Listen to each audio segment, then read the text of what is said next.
Hello, नमस्कार, राधे राधे, अस्सलाम वालेकुम, जय श्री कृष्णा, जपनाम जपनाम काशीपुर वाले बाबा की। हाँ भाई, अपन बात कर रहे थे दोस्तों मेवाड़ इतिहास को लेकर। और मेवाड़ के इतिहास में अपन ने राणा उदय सिंह तक अपन ने बात की थी। महाराणा उदय सिंह के समय तक के अपन ने बात की थी कि किस तरह महाराणा उदय सिंह दोस्तों चित्तौड़ दुर्ग जो है वो छोड़कर चले जाते हैं और चित्तौड़ दुर्ग पर किस तरह अकबर का अधिकार हो जाता है। 1567-68 ईस्वी में दोस्तों अकबर का चित्तौड़ पर क्या हो जाता है, अधिकार हो जाता है। जलालुद्दीन शहंशाह अकबर का अधिकार हो जाता है और वहाँ पर दोस्तों कत्लेआम का आदेश दे देता है। ये अकबर के जीवन का दोस्तों एकमात्र कलंक था जिसको अकबर ने धोने की काफ़ी कोशिश की थी। जयमल फत्ता जो थे दोस्तों वीर गति को वहाँ पर प्राप्त हुए थे चित्तौड़गढ़ दुर्ग में, उनके लिए दोस्तों अकबर ने मूर्तियाँ भी बनवाई थी जो कि वर्तमान जूनागढ़ बीकानेर दुर्ग के सामने हैं। तो अकबर ने इस कलंक को धोने की काफ़ी कोशिश की। ये अकबर के जीवन का एकमात्र कलंक था। अब अपन आज बात करेंगे दोस्तों अपना जो नेक्स्ट शासक है यानी कि मेवाड़ केसरी वीर शिरोमणि महाराणा प्रताप के बारे में। महाराणा प्रताप के बारे में दोस्तों आज अपन स्टार्ट करते हैं। देखिएगा दोस्तों, जब राणा उदय सिंह जो है वो गोगुंदा की पहाड़ियों में चले गए थे, यहाँ तक अपन ने बात की थी कि राणा उदय सिंह जो है वो गोगुंदा की पहाड़ियों में चले गए थे और यहीं पर दोस्तों 28 फरवरी 1572 को राणा उदय सिंह की क्या हो जाता है दोस्तों, राणा उदय सिंह का देहांत हो जाता है। कहते हैं कि जब राणा उदय सिंह ने मेवाड़ चित्तौड़ दुर्ग की दोस्तों कहानी सुनी, उसको उस घटना के बारे में पता चल गया। पता चला कि जयमल फत्ता, सिसोदिया, कल्ला राठौड़ सभी के सभी वीर गति को प्राप्त हो गए हैं। 8000 जो सैनिक थे महाराणा उदय सिंह के वो सारे वीर गति को प्राप्त हो गए हैं। फूल कंवर के नेतृत्व में केसरिया कर लिया गया है और अकबर का चित्तौड़ पर क्या हो गया है दोस्तों, अधिकार हो गया है। तो उस समय महाराणा को बहुत ज़्यादा ठेस पहुंची थी, यानी कि उस समय से ही ये बेहोश हो गए थे, उस हालत में चले गए थे कि दोबारा वो कभी नहीं उभरे और उनको मृत्यु प्राप्त हो गई। दोस्तों इनका देहांत जो है वो गोगुंदा में हुआ था। 28 फरवरी 1572 ईस्वी के दिन गोगुंदा में दोस्तों महाराणा उदय सिंह का देहांत हो जाता है और यहीं पर दोस्तों दाह संस्कार चल रहा है। इस दाह संस्कार में दोस्तों महाराणा उदय सिंह का पुत्र है और उसका नाम है दोस्तों प्रताप, कुंवर प्रताप। अभी मैं इसको कुंवर प्रताप बोलता हूं, ठीक है। कुंवर प्रताप यहीं पर है दोस्तों और एक पुत्र नहीं है और उस पुत्र का नाम है दोस्तों जगमाल। तो मेवाड़ के जो सरदार थे उन सरदारों ने पूछा कि जगमाल कहाँ है। तो मेवाड़ के और सरदार उन्होंने कहा कि जगमाल तो नहीं है। बोले क्यों नहीं है? क्योंकि महाराणा ने उन्हें अगला उत्तराधिकारी घोषित कर दिया है, अगला उत्तराधिकारी घोषित कर दिया था। दोस्तों जो राजा बनने वाला हो या जिसको उत्तराधिकारी घोषित कर दिया हो वो दाह संस्कार में नहीं जाता है। मेवाड़ में परंपरा थी, ये प्रथा थी। तो यहां पर जो है जगमाल उपस्थित नहीं होते। तब दोस्तों सिसोदिया सरदार कहते हैं कि ये तो अन्याय है, जो काबिल है वो तो कौन है, कुंवर प्रताप है। और बड़ा पुत्र भी दोस्तों कौन था, कुंवर प्रताप था। इस उदय सिंह पर दोस्तों भटियानी रानी आती है। भटियानी रानी, उस भटियानी रानी का दोस्तों प्रभाव था, भटियानी रानी का प्रभाव था। इस कारण उदय सिंह ने जो अपना अगला उत्तराधिकारी बनाया था वो जगमाल को बना दिया था। अब यहां पर सिसोदिया सरदार कहते हैं कि नहीं, मेवाड़ की गद्दी का जो हकदार है वो तो कौन है, कुंवर प्रताप है। क्योंकि कुंवर प्रताप दोस्तों बड़ा पुत्र था और कुंवर प्रताप जो है दोस्तों शासक बनने के लायक भी था, सारी कलाएं थी दोस्तों। तो यहीं पर दोस्तों गोगुंदा में 28 फरवरी के दिन ही, ये उसी दिन की बात चल रही है, 28 फरवरी के दिन ही दोस्तों सिसोदिया सरदारों ने क्या काम करा, कृष्णदास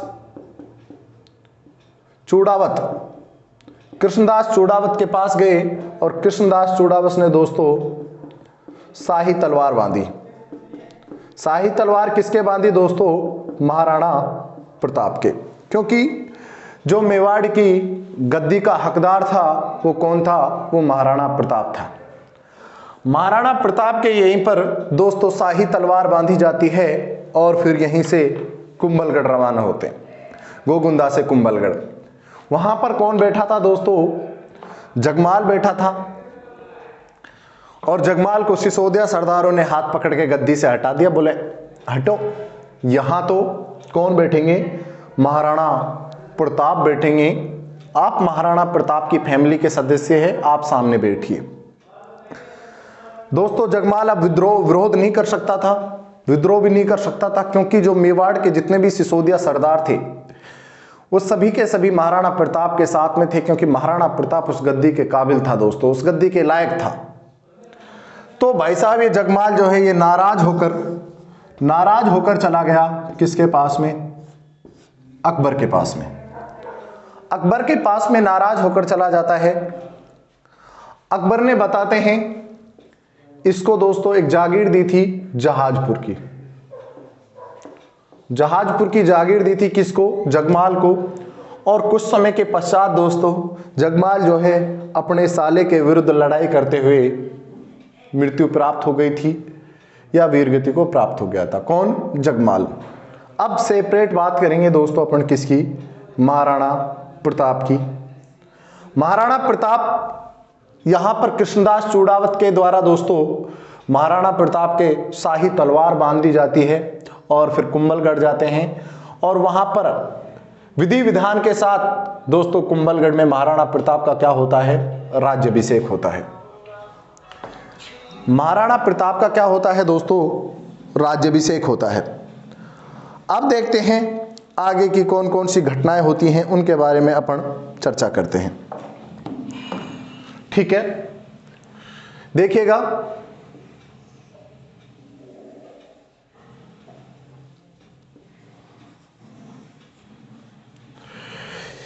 ये रहा दोस्तों, यानी कि अपन बात कर रहे हैं मेवाड़ की, और यहां का जो शासक बन गया है वो कौन बन गया है? महाराणा प्रताप। महाराणा प्रताप मेवाड़ के इतिहास का ऐसा टॉपिक है दोस्तों जिससे प्रत्येक क्वेश्चन पूछा जा चुका है। तो अपन को कोई भी लाइन नहीं छोड़नी, कोई भी क्वेश्चन नहीं छोड़ना है महाराणा प्रताप से रिलेटेड। महाराणा प्रताप यहाँ का शासक है और इसने जो शासन किया था 1572 में दोस्तों राज्याभिषेक होता है और रहते हैं 1597 ईस्वी तक। 1572 ईस्वी से 1597 ईस्वी तक महाराणा प्रताप का शासनकाल रहता है। दोस्तों महाराणा प्रताप की मैं बात कर रहा हूं। महाराणा प्रताप के पिता की अगर मैं बात करता हूं तो पिता इनके हैं दोस्तों कौन? उदय सिंह। माता का नाम आता है दोस्तों, माता आती है इनकी दोस्तों अजबदे पवार, जयवंता बाई। कौन सी बाई दोस्तों? जयवंता बाई। जयवंता बाई जो है दोस्तों वो महाराणा प्रताप की माता है, जो कि दोस्तों पाली के अखेराज सोनगरा की पुत्री थी। मैंने आपको बताया था जब उदय सिंह मैंने आपको पढ़ाया था उस समय मैंने आपको बताया था। क्लियर? आगे मैं बात करता हूं दोस्तों, इनकी पत्नी आती है, इनकी रानी आती है, उस रानी का नाम आता है अजबदे पवार। कई रानियां हुआ करती थी, लेकिन दोस्तों जो मुश्किल घड़ी में, संकटकालीन परिस्थिति में, विषम परिस्थितियों में महाराणा के साथ रही है, उसी की अपन चर्चा करेंगे। तो कौन थी? वो थी अजबदे पवार। उसके बाद जो पुत्र इंपॉर्टेंट है उसका नाम है दोस्तों कौन? अमर सिंह। गुरु की अगर मैं बात करता हूं दोस्तों, गुरु का नाम आता है राघवाचार्य। क्या नाम आता है? राघवाचार्य। नेक्स्ट में बात कर लेता हूं दोस्तों दरबारी की। दरबारी आता है दोस्तों चक्रपाणि मिश्र। क्या नाम है? चक्रपाणि मिश्र। चक्रपाणि जो मिश्र है दोस्तों वो महाराणा प्रताप का क्या है? दरबारी है। नेक्स्ट बात कर लेता हूं, घोड़े का नाम था दोस्तों चेटक या चेतक, कुछ भी बोल लो, चेतक या चेटक। आगे बात कर लेता हूं महाराणा प्रताप के बारे में कि महाराणा प्रताप चेतक या चेतक, इसका क्या हो गया दोस्तों? घोड़ा हो गया महाराणा प्रताप का। और इसके बचपन का नाम जो था वो था कीका, कीका या कूका। दोस्तों महाराणा प्रताप जो है जंगलों में रहा था जब उदय सिंह, अकबर ने उदय सिंह पर आक्रमण किया था। उस समय बताते हैं कि उदय सिंह जो है सह परिवार चला गया था। तो भील जो है वो अपने छोटे पुत्र को क्या बोलते हैं, अपने भीलों के जो बच्चे होते हैं उनको क्या बोलते हैं? कीका या कूका। तो महाराणा प्रताप को भी क्या बोलने लग गए थे? कीका या कूका। तो अपन बचपन का नाम कह सकते हैं कि कीका या कूका। महाराणा प्रताप का जो जन्म है दोस्तों, जन्म की मैं बात कर रहा हूं, महाराणा प्रताप का जन्म हुआ था 9 मई 1540 वार रविवार। 9 मई 1540 ईस्वी को महाराणा प्रताप का जन्म हुआ था। कहां पर हुआ था? कुंभलगढ़ में। कहां पर हुआ था दोस्तों? कुंभलगढ़। कुंभलगढ़ का एक महल है जिसका नाम आता है बादल महल। कौन सा महल? बादल महल। कुंभलगढ़ के बादल महल में दोस्तों महाराणा प्रताप का क्या होता है? जन्म होता है। और आगे मैं बात बताऊं आप लोगों को, इसको आप बोल सकते हो ज्येष्ठ शुक्ल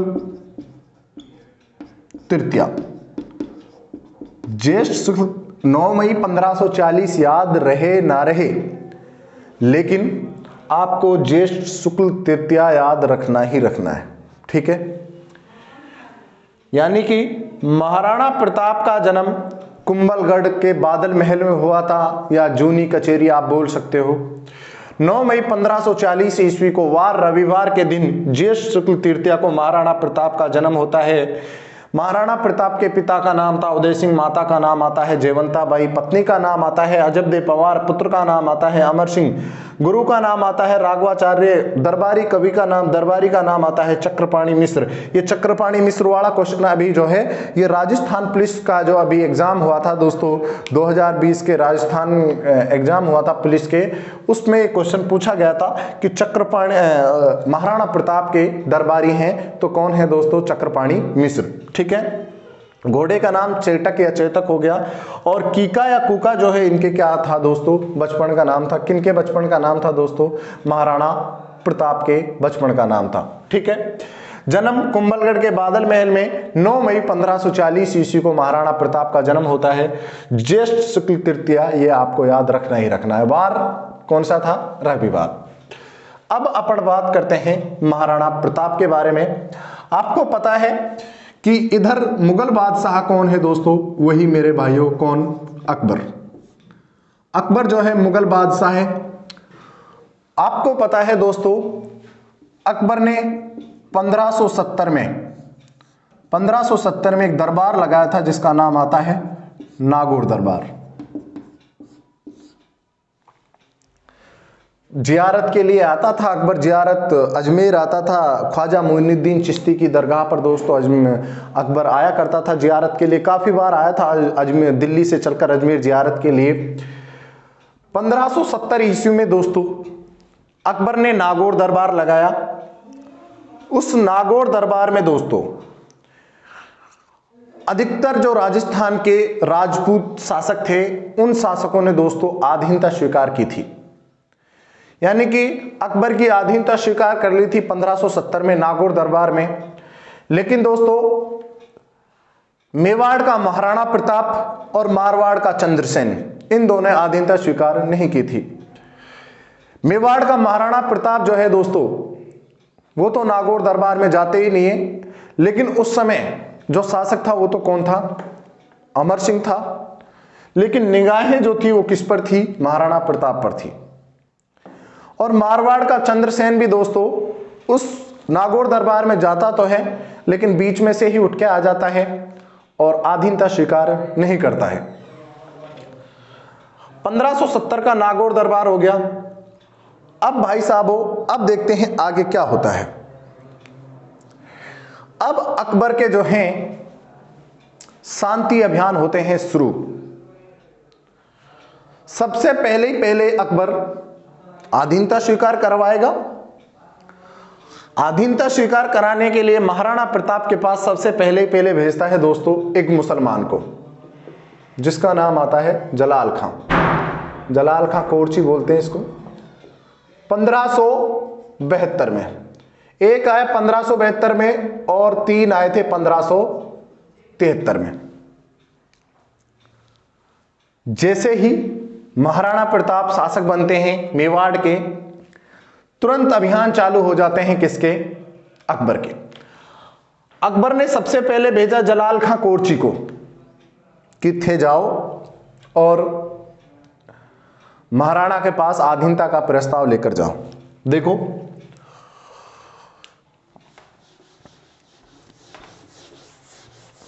अब हम यूं देखते हैं दोस्तों कि जब महाराणा शासक बनाए तो महाराणा को मिला क्या है।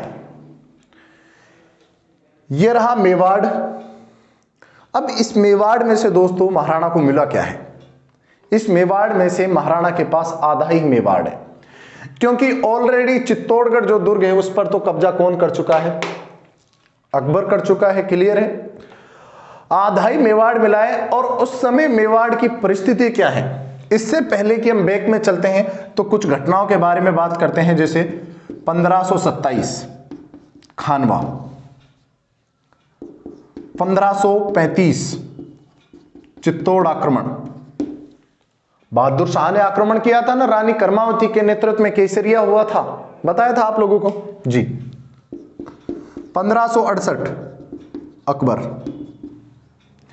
यानी कि महाराणा प्रताप से पहले मेवाड़ में 3 बड़े युद्ध हो चुके हैं। तो सैनिक शक्ति भी ऑब्वियसली कमजोर है, इकोनॉमिक कंडीशन भी इतनी मजबूत नहीं है, इतनी अच्छी परिस्थितियां भी नहीं है। खानवा के युद्ध में राणा सांगा संग्राम सिंह के साथ बहुत सारी सेना वीर गति को प्राप्त हो गई थी। चित्तौड़ में आपको पता है कितना बड़ा साका हुआ था चित्तौड़ में दोस्तों बहादुर शाह के समय। और अकबर का तो आपने आक्रमण देखा ही था 1568 ईस्वी में कि लगभग वहां पर चित्तौड़ में 50,000 की जनता, 50,000 जनसंख्या रहती है। 8,000 सैनिक जो थे वे वीर गति को प्राप्त हो गए थे। अकबर ने यहां पर, जब अकबर के सैनिक यहां पर मारे जाते हैं तो अकबर ने कत्लेआम का आदेश दे दिया था। तो हालात जो है दोस्तों वो हालात हैं, यानी कि फिलहाल मेवाड़ के कमजोर हैं। इतने बड़े 3 युद्ध हुए हैं, उसके बाद दोस्तों महाराणा प्रताप जो है मेवाड़ का क्या बना है? शासक बना है। तो अब ध्यान देना, यहां पर मैं क्या समझाने वाला हूं आपको कि महाराणा प्रताप जो है, महाराणा प्रताप को पता है कि युद्ध तो मैं लड़ूंगा, मैं अधीनता स्वीकार नहीं करूंगा। तो अकबर के द्वारा सबसे पहला जब अभियान आता है वो आता है किसके द्वारा? जलाल खां कोरची। 1572 ईस्वी में जलाल खां कोरची के नेतृत्व में महाराणा प्रताप के पास आते हैं अधीनता स्वीकार कराने के लिए, लेकिन अधीनता स्वीकार नहीं करते हैं। जलाल खां वापस रिटर्न। भाई साहब वापस हो जाते हैं जलाल खां। अब अकबर क्या सोच रहा है? अकबर सोच रहा है कि यार एक मुसलमान को भेजा है, इसलिए कोई रेस्पॉन्स नहीं दिया हो। ऐसा करता हूं मैं, इसी के किसी जाति भाई को भेजता हूं, और जाति भाई का नाम आता है दोस्तों, इस समय वो कुंवर है, कुंवर मान सिंह, जो कि अपने आमेर रियासत के शासक थे। कुंवर मान सिंह 1572 में आएंगे, 1573 में आएंगे कुंवर मान सिंह।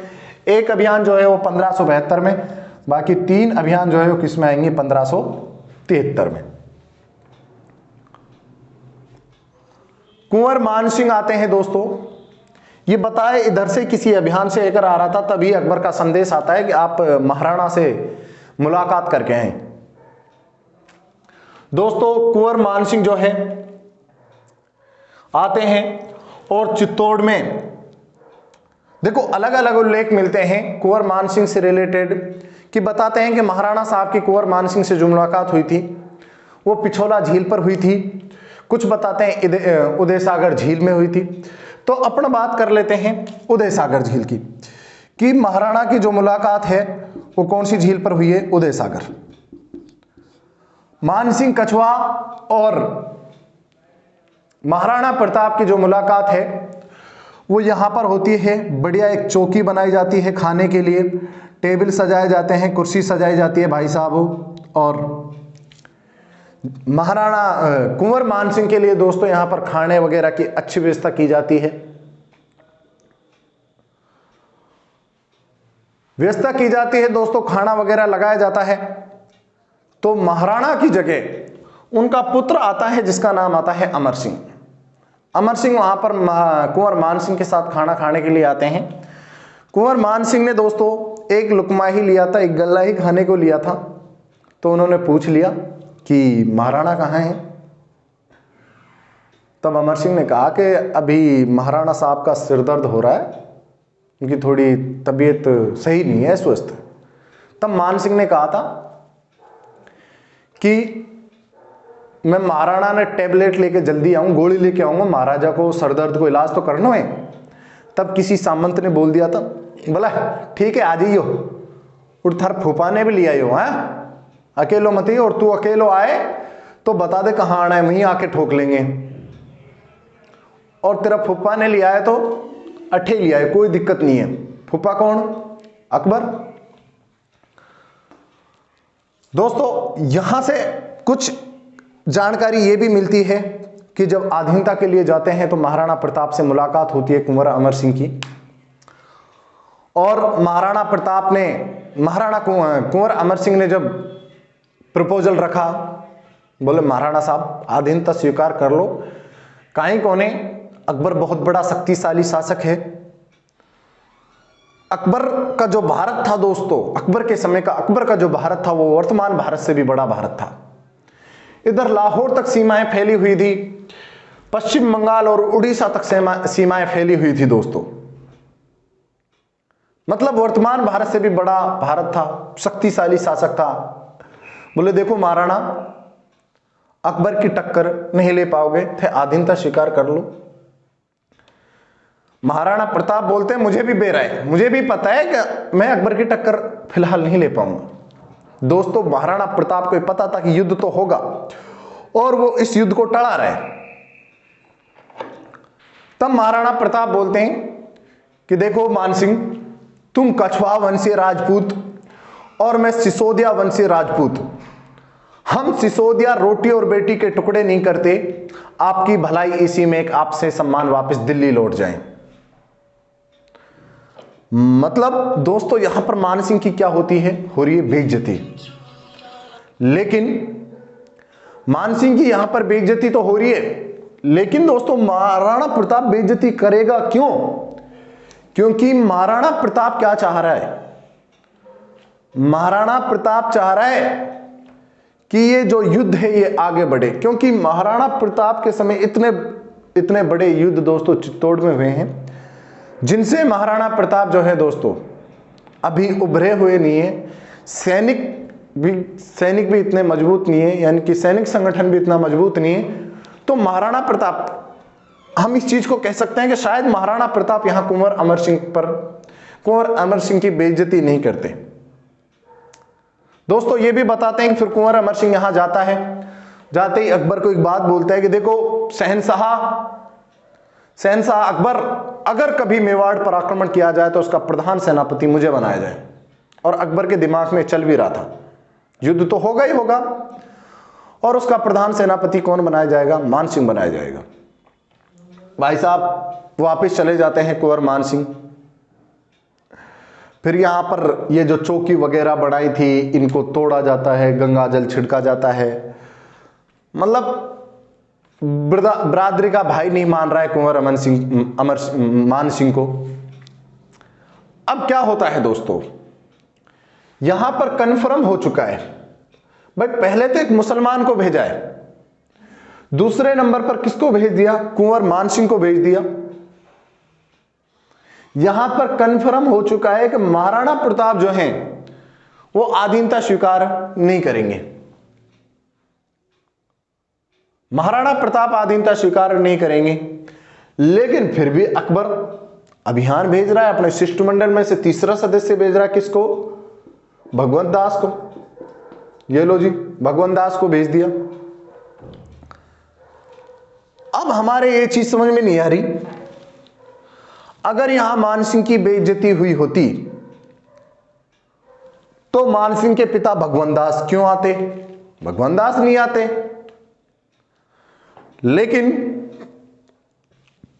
और दूसरी बात, महाराणा प्रताप मानसिंह की बेइज्जती नहीं करता। क्यों? क्योंकि वो युद्ध को आगे बढ़ाना चाह रहा है। तब तक क्यों बढ़ाना चाह रहा है आगे? इसलिए बढ़ाना चाह रहा है ताकि जो सेना है वो मजबूत सेना इकट्ठी कर ले, मजबूत सेना का संगठन बना ले और दोस्तों मेवाड़ की जो स्थितियां हैं वो अच्छी हो जाए, मजबूत हो जाए। भगवंत दास भी आया, एवं ही चला गया। चौथा अभियान लेके आता है टोडरमल। अकबर का भू राजस्व अधिकारी था टोडरमल। 3 अभियान 1573 में, एक अभियान 1572 में। सबसे ज्यादा क्वेश्चन यहीं से पूछे जाते हैं, ध्यान रखना। सूत्र की भी कहीं ध्यान जरूरत कहाँ रखो, अगर सूत्र याद रखना है तो रख लो भाई। एक वर्ड याद रख लेना, जमा भट्टो। जैसे जलाल खां, में से मानसिंह, बे से भगवंत दास, टे से टोडरमल, जमा भट्टो। क्लियर? या ऐसे रख लो, जब मानसिंह आया भगवंत दास, हाँ भगवंत दास गया और टोडरमल आया। ठीक है, जलाल खां, कुंवर मानसिंह, भगवंत दास और टोडरमल। टोडरमल भी आ रहा है। अधीनता तो स्वीकार करनी नहीं है, क्योंकि पहले पता चल गया, दूसरे अभियान पर ही पता चल गया कि महाराणा अब अधीनता स्वीकार नहीं करेगा। लेकिन फिर भी अकबर अभियान भेजे जा रहे हैं, अधीनता स्वीकार कराने के लिए भेज रहे हैं। क्या रीजन है भाई अधीनता स्वीकार कराने के लिए भेज रहे हैं? अकबर चाह रहा है, अकबर बड़ा राजा बनना चाह रहा है कि बोले मैं ही हूं हिंदुस्तान में। वो क्या चाह रहा है कि देखो हम तो अधीनता के लिए, अधीनता स्वीकार करने के लिए प्रपोजल भेज रहे हैं, सेंड कर रहे हैं, but Maharana not accepted, Maharana स्वीकार ही नहीं कर रहे हैं। महाराणा प्रताप अकबर के बजाय कमजोर हैं। जैसे अपन बात करें अभी, अपन पाकिस्तान के साथ अपनी कोई छेड़छाड़, अपन को पता है पाकिस्तान अपन से कमजोर है। अब हम विश्व स्तर पर अपने आप को बड़ा दिखाने के लिए पाकिस्तान के साथ झूठी सच्ची संधि वार्ताएं करेंगे, लेकिन पाकिस्तान तो मान ही नहीं रहा है। तो ऐसे ही महाराणा प्रताप जो है, अकबर जो है वो महाराणा प्रताप के सामने प्रपोजल रख रहा है, संधि वार्ता का रख रहा है। बोलो देखो यार हमारी कहीं गलती है, मैं तो बार बार अधीनता स्वीकार कराने के लिए भेज रहा हूं यार, और ये बार बार बेइज्जती करके वापस भेज देता है। लियो जी भाई साहब, किसी की भी नहीं मानता है। कौन? महाराणा प्रताप अधीनता स्वीकार नहीं करता है, कसम खा लेते हैं। मेवाड़ में कसम खाने की शुरुआत लाखा के समय से ही चल रही थी। लाखा खा लेता है, फिर कुंभा खा लेता है और सांगा खा लेता है, महाराणा प्रताप खा लेता है, उदय सिंह खा लेता है। मतलब कसम खाने की रिवाज चल गई है। महाराणा प्रताप जो है अधीनता स्वीकार नहीं करते हैं, और अब युद्ध होने जा रहा है, और उस युद्ध का सभी को नाम पता है। उस युद्ध का नाम रहेगा हल्दी घाटी का युद्ध। कौन सा युद्ध दोस्तों? हल्दी घाटी का युद्ध। मैं महाराणा प्रताप के बारे में दोस्तों बात कर रहा हूं। मेवाड़ के शासक महाराणा प्रताप, एक बार जो है मैं वापस से रिपीट कर देता हूं इस महाराणा प्रताप को। अगली क्लास में अपन देखेंगे किसके बारे में, यानी कि हल्दी घाटी का जो युद्ध होगा उसके बारे में। देखो अभी अकबर जो है, जब महाराणा उदय सिंह जो है गोगुंदा की पहाड़ियों में चले जाते हैं, 28 फरवरी 1572 ईस्वी को देहांत हो जाता है। और कृष्णदास चूड़ावत के द्वारा दोस्तों, कृष्णदास चूड़ावत के द्वारा दोस्तों महाराणा प्रताप महाराणा प्रताप के दोस्तों यानी कि शाही तलवार बांधी जाती है और शाही तलवार बांधने के बाद दोस्तों कुंभलगढ़ आते हैं। कुंभलगढ़ जब आते हैं तो वहां पर जगमाल बैठा रहता है, उस जगमाल को गद्दी से उठा देते हैं और विधि विधान के साथ दोस्तों कुंभलगढ़ में महाराणा प्रताप का क्या होता है, राज्याभिषेक होता है। इधर मैं बात कर रहा हूं, पिता उदय सिंह है, माता जयवंता बाई है, पत्नी अजबदे पवार है जो कि विषम परिस्थितियों में दोस्तों महाराणा के साथ हैं। पुत्र जो कि विषम परिस्थितियों में महाराणा के सामने है। इस पुत्र का जन्म मैंने आपको बताया था कब हुआ था, 1559 ईस्वी में, जब उदय सिंह ने दोस्तों उदयपुर शहर बसाया था। अमर सिंह पुत्र है, राघवाचार्य इसके गुरु हैं दोस्तों, चक्रपाणी मिश्र जो कि राजस्थान पुलिस में क्वेश्चन पूछा गया था, राजस्थान पुलिस 2020 कि महाराणा प्रताप के दरबारी कौन है, तो चक्रपाणी मिश्र हैं। चेटक या चेतक इनके घोड़े का नाम है दोस्तों, और कीका या कूका दोस्तों महाराणा के बचपन का नाम था। महाराणा प्रताप का जो जन्म होता है वो कुंभलगढ़ के बादल महल में होता है। 9 मई 1540 ईस्वी को ज्येष्ठ शुक्ल तृतीया को महाराणा प्रताप का जन्म होता है। वार कौन सा था दोस्तों, रविवार। समकालीन शासक है दोस्तों जलालुद्दीन, मोहम्मद, शहंशाह, अकबर, बादशाह।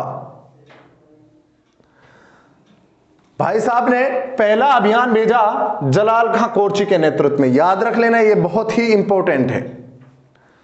जलाल खां कोरची, जलाल खां कोरची के नेतृत्व में पहला अभियान भेजा है 1572 में। आधीनता स्वीकार नहीं हुई। अकबर सोचता है कि किसी उसी के जाति भाई या हिंदू को भेजूं, कुंवर मान सिंह को भेजता है, बताया आधीनता स्वीकार नहीं हुई। लेकिन फिर भी अकबर अभियान पर अभियान भेज रहा है। 73 में 3 अभियान भेजे, 72 में 1 अभियान भेजा। दोस्तों 74 में कोई प्रोसेस नहीं हुई, 75 में कोई प्रोसेस नहीं हुई, और अब जो प्रोसेस होगी वो कितने में होगी दोस्तों, 76 में। देखो महाराणा प्रताप का जो शासनकाल है ना, उस शासनकाल को, महाराणा प्रताप के शासनकाल को 5-7 मिनट बाद कॉल बैक कर रहा हूं। महाराणा प्रताप के शासनकाल को अपन 2 भागों में बांट सकते हैं। 5 मिनट बाद कॉल बैक कर रहा हूं क्लास में। महाराणा प्रताप के शासनकाल को अपन 2 भागों में बांट कर सकते हैं, डिवाइड कर सकते हैं। गुरुजी कैसे, देखो, एक 1572 ईस्वी से 1585 और 1585 से 97। ये जो समय रहा था महाराणा प्रताप का, इस समय के दौरान महाराणा प्रताप जो है दोस्तों वो युद्धों में उलझे हुए थे, क्योंकि 1585 के बाद कोई युद्ध नहीं होता है। वो क्यों नहीं होता है वो भी मैं बताऊंगा। और ये जो समय है 85 से 97 तक का, ये महाराणा के मैं कह सकता हूं एक तरह का स्वर्णकाल था। दोस्तों अकबर ने 1571 में जो अपनी राजधानी बनाई थी, वो राजधानी बनाई थी फतेहपुर सीकरी। फतेहपुर सीकरी को दोस्तों अकबर ने 1571 में अपनी राजधानी फतेहपुर सीकरी को बना लेता है, और पूरा का पूरा ध्यान किधर रहता है, महाराणा प्रताप की तरफ। लेकिन 1585 में जो राजधानी बनाई, इसके बाद अकबर जो है राजधानी परिवर्तित कर लेता है, और 1585 में किसको राजधानी बना लिया दोस्तों, 1585 में राजधानी बना लिया लाहौर को। तो अब अकबर का जो ध्यान है वो इधर की साइड है, इधर की साइड ध्यान देना ही अकबर ने छोड़ दिया है। तो मेरे कहने का मतलब है कि 1585 तक युद्ध होंगे महाराणा प्रताप के साथ, इसके बाद कोई युद्ध नहीं मिलता है, तो उसकी अपन चर्चा करेंगे। और अब अपन को पता है दोस्तों महाराणा प्रताप ने अधीनता स्वीकार नहीं की है किसी भी कंडीशन में, चाहे वो किन्हीं परिस्थितियों में रहे, लेकिन मुगलों की अधीनता स्वीकार नहीं करेंगे। और अब जो युद्ध होगा उस युद्ध का नाम रहेगा दोस्तों हल्दी घाटी का युद्ध। कौन सा युद्ध मेरे भाइयों, हल्दी घाटी का युद्ध। एक एक क्वेश्चन महाराणा प्रताप का पूछा जा चुका है। महाराणा प्रताप का यह भी पूछा जा चुका है कि महाराणा प्रताप ने कितने वर्ष शासन किया था। कितने वर्ष शासन किया था भाई? घटा दो, 97 में से 72 घटा दो, कितने बच गए? 25 वर्ष हो गए। हाँ, 25 वर्ष जो है महाराणा प्रताप ने दोस्तों शासन किया था। यह भी पूछा जा चुका है कि महाराणा प्रताप का जन्म के बाद कितने वर्ष बाद उनका राज्याभिषेक हुआ था? 72 में हुआ था, तो कितने वर्ष हो गए? 32 हो गए ना। जन्म कब हुआ था? 1540 में। 1540 में जो एक एक क्वेश्चन दोस्तों महाराणा प्रताप का पूछा जा चुका है। अपन को कोई भी क्वेश्चन महाराणा प्रताप का छोड़ना नहीं है। हल्दी घाटी का जो युद्ध होगा, उस हल्दी घाटी के युद्ध में दोस्तों अपन बात करेंगे अगली क्लास में। आप दोस्तों महाराणा प्रताप की अभी मैंने सामान्य जानकारी बताई है और समकालीन शासक दोस्तों अकबर के बारे में बताया है कि अकबर जो है किस तरह अपने आप को बड़ा बता रहा है, बड़ा दिखाने की कोशिश कर रहा है, जनता के सामने अपनी छवि बना रहा है कि देखो मैं तो अकबर के साथ प्रताप के साथ शांति वार्ता करना चाहता हूं, लेकिन मान कौन नहीं रहा है? कौन नहीं मान रहा है? महाराणा प्रताप नहीं मान रहा है। और यही अबुल फजल दोस्तों अपने ग्रंथ में लिखते हैं, अपने किताब में लिखते हैं अबुल फजल कि महाराणा प्रताप हट्टी, जिद्दी और घमंडी शासक था। हट्टी, जिद्दी और घमंडी शासक था महाराणा प्रताप, ये स्वयं अबुल फजल लिखता है। तो महाराणा प्रताप दोस्तों हट्टी, जिद्दी, घमंडी शासक था। इसके बारे में बात करेंगे अगली क्लास में, और उस क्लास में देखेंगे दोस्तों अपन हल्दी घाटी का युद्ध महाराणा प्रताप और शहंशाह अकबर के बीच में। जब तक के लिए दोस्तों आप पढ़ते रहिएगा, मुस्कुराते रहिएगा। मिलते हैं दोस्तों अगली नेक्स्ट क्लास में। धन्यवाद।